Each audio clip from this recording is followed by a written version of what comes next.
Hi, അപ്പോൾ ഇന്നത്തെ നമ്മുടെ റെസിപ്പി റവ വെച്ചിട്ട് എളുപ്പത്തിൽ ചെയ്യാൻ പറ്റിയിട്ടുള്ള നല്ല ടേസ്റ്റി ആയിട്ടുള്ള ഹെൽത്തി ആയിട്ടുള്ള ഒരു പലഹാരത്തിൻ്റെ റെസിപ്പിയാണ്. അപ്പോൾ അതിന് വേണ്ടിയിട്ട് ഞാനിതാ സ്റ്റൗ കത്തിച്ചിട്ട് ആദ്യം തന്നെ ഒരു പാൻ വെച്ച് കൊടുത്തിട്ടുണ്ട്. അതിലേക്ക് നമുക്ക് 1 കപ്പ് വെള്ളം ഒഴിച്ചു കൊടുക്കാം. അപ്പോൾ ആ വെള്ളം ഇവിടെ തിളച്ച് വന്നിട്ടുണ്ട്. ഇനി നമുക്കിതിലേക്ക് പാകത്തിനുള്ള ഉപ്പ് ചേർത്ത് കൊടുക്കാം.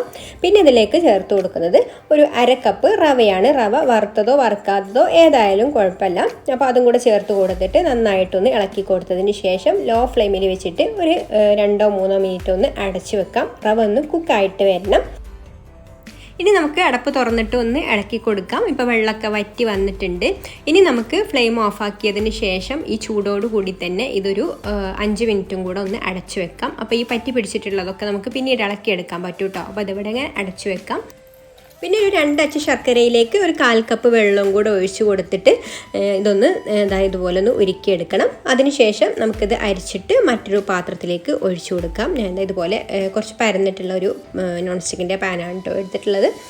ഇനി ഇതിലേക്ക് നമുക്ക് 1 കപ്പ് തേങ്ങ ചിരവിയത് ഇട്ട് കൊടുക്കാം. 1-1.5 കപ്പോ ഇട്ട് കൊടുക്കാം. പിന്നെ ഫ്ലേവറിന് വേണ്ടിയിട്ട് 1/2 ടീസ്പൂൺ ഏലക്കാപ്പൊടിയും കൂടി ചേർത്ത് കൊടുത്തിട്ടുണ്ട്. എന്നിട്ട് നന്നായിട്ടൊന്ന് ഇളക്കി കൊടുത്ത് ഇതുപോലെ വെള്ളമൊക്കെ വറ്റിച്ച് നല്ല ഡ്രൈ ആക്കി എടുത്തിട്ട് മാറ്റി വെക്കാം. പിന്നെ നമ്മൾ ഫ്ലെയിം ഓഫാക്കി അടച്ചു വെച്ചിട്ടുള്ള റവ അടപ്പ് തുറന്നിട്ട് ഒന്നും കൂടെ ഇളക്കി കൊടുക്കാം. അപ്പോൾ ഇതിൽ പാനിൽ പറ്റി പിടിച്ചിട്ടുള്ളതൊക്കെ നമുക്ക് ഇതുപോലെ ഇങ്ങനെ ഇളക്കി കൊടുക്കുമ്പോൾ തന്നെ അത് പാനിൽ നിന്ന് വിട്ടുപോരും കേട്ടോ. ഇനി നമുക്കിത് മറ്റൊരു പരന്ന പാത്രത്തിലേക്ക് മാറ്റി കൊടുക്കാം. എന്നിട്ട് ചെറുതായിട്ടൊന്ന് ചൂടാറിയതിന് ശേഷം ഇത് നന്നായിട്ടൊന്ന് കുഴച്ച് കൊടുക്കണം. നമ്മൾ സാധാരണ പൊടിയൊക്കെ വാട്ടി കുഴക്കൂലേ, അതുപോലെ തന്നെ കുഴച്ചെടുക്കുക. നല്ല സോഫ്റ്റ് ആയിട്ടുള്ള ഒരു ഡോ ആക്കി എടുക്കണം.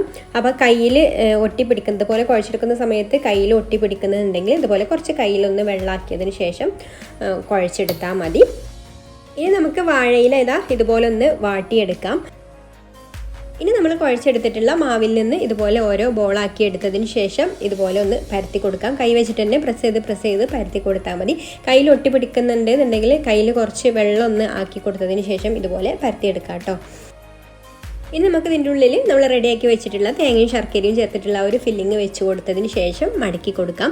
മടക്കി കൊടുക്കുന്നത് ഓരോരുത്തരുടെ ഇഷ്ടത്തിനനുസരിച്ച് ചെയ്യാം കേട്ടോ. ഞാനിപ്പോൾ ഇതുപോലെയാണ് മടക്കി കൊടുക്കുന്നത്. അപ്പോൾ നമ്മൾ സൈഡ് രണ്ടും ഇതുപോലെ ഒട്ടിച്ചു കൊടുക്കുന്നത് നല്ലതാണ്. അപ്പോൾ ഇതിൽ നിന്ന് ഈ ഒരു ശർക്കരയുടെ പാനിയൊന്നും നമ്മൾ ആവിയിൽ വേവിക്കുന്ന സമയത്ത് ഒലിച്ചു പോവില്ല. അല്ലെങ്കിൽ നന്നായിട്ട് തന്നെ ഈ ഒരു ഇല ഒന്ന് പൊതിഞ്ഞു കൊടുക്കുക കേട്ടോ. അതായത് ഇതുപോലെ ഒന്ന് പൊതിഞ്ഞു കൊടുക്കുകയാണെന്നുണ്ടെങ്കിലും ശർക്കര പാനി ഇതിൽ നിന്ന് ഒലിച്ചു പോവില്ല.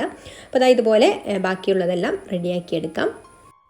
അപ്പോൾ നമ്മൾ എടുക്കുന്ന ഇലയുടെ വലുപ്പത്തിനനുസരിച്ചിട്ടുള്ള മാവിൻ്റെ ഉരുളകൾ എടുത്തിട്ട് ഇതുപോലെ പരത്തി കൊടുത്താൽ മതി. അപ്പോൾ എത്രത്തോളമാണ് വലുപ്പം വേണ്ടതെന്നൊക്കെ നമുക്ക് തീരുമാനിക്കാം. എന്നിട്ട് ഇഷ്ടമുള്ള ഷേപ്പിൽ നമുക്ക് മടക്കിയെടുക്കാം. ഇതുപോലെ തന്നെ മടക്കിയെടുക്കണം എന്നൊന്നുമില്ല. ഇനി സ്റ്റീമറിൽ ഞാൻ വെള്ളം തിളപ്പിച്ചെടുത്തിട്ടുണ്ട്. അതിൻ്റെ മുകളിൽ ഈ ഒരു തട്ട് വെച്ച് കൊടുത്തിട്ട് അടച്ചു വെച്ച് ഒരു 5 മിനിറ്റ് ഇതൊന്ന് ആവിയേറ്റിയെടുക്കാം.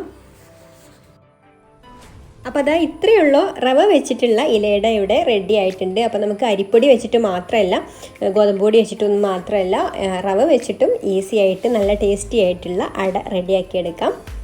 പിന്നെ നിങ്ങൾക്ക് ഈ വീഡിയോ കണ്ടിട്ട് ഇഷ്ടമായിട്ടുണ്ടെങ്കിൽ ഒന്ന് ലൈക്ക് ചെയ്യാൻ മറക്കരുത്. ഇഷ്ടപ്പെട്ടിട്ടില്ലെങ്കിൽ ഡിസ്ലൈക്കും ചെയ്യാം. അതുപോലെ തന്നെ നിങ്ങളുടെ അഭിപ്രായങ്ങളൊക്കെ താഴെ കമൻറ്റ് ചെയ്യാം. പിന്നെ ഈ ചാനൽ സബ്സ്ക്രൈബ് ചെയ്യാതെ കാണുന്ന കൂട്ടുകാരാണെങ്കിൽ ഒന്ന് സബ്സ്ക്രൈബും കൂടെ ചെയ്തിട്ട് സപ്പോർട്ട് ചെയ്യണേ. അപ്പോൾ ഇനി മറ്റൊരു നല്ല റെസിപ്പിയുമായിട്ട് അടുത്ത വീഡിയോയിൽ കാണാം. താങ്ക്